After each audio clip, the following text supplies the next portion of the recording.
adrenaline may finally be wearing off for hundreds of Vietnam veterans who came home last night after a whirlwind trip to our nation's capital. When they returned to Omaha, the airport lined with thousands of people giving them the homecoming they never had. MASTRE takes us along for the ride. The monuments of our nation's capital can seem overwhelming in both actual size and personal reflection.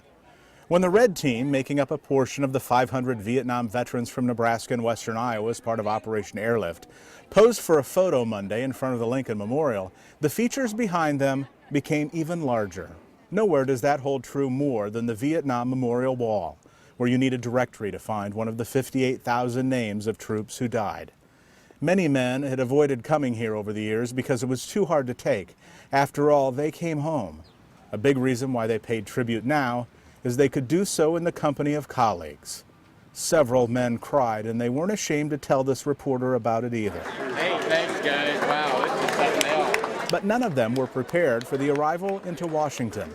Strangers and business travelers stopping in their tracks, pausing their busy lives to say thanks at 7:30 in the morning.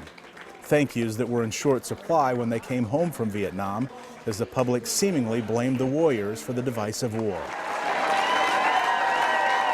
Little did they know what was waiting for them upon their return to Omaha 14 hours later. More than 5,000 people lining the entire airport, many family members, but many didn't have a personal connection and didn't need one to show appreciation. A walk that should take a few minutes lasted a half hour. Many veterans I talked with didn't think it would end and didn't want it to anyway. That was overwhelming, you know. I talked to a couple ladies and they're crying. I says, why are you crying? I'm the one that should be crying. For Joe Nepidal, whose life is being threatened by cancer caused by Agent Orange, the chemicals spread to thin out the jungles of Vietnam.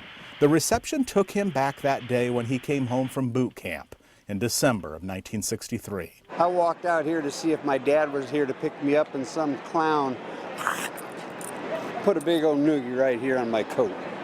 And what are you going to do about it? Nothing. But that's how we were treated back then. So to have something like this is something, really something. I'll never forget this.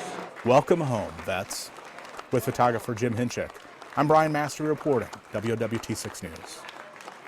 Out of the 501 Vietnam veterans who applied and made the trip, 74 had received Purple Hearts. There were also 20 honored with Cross of Gallantry, 6 with the Distinguished Flying Cross, and 1 Bronze Star.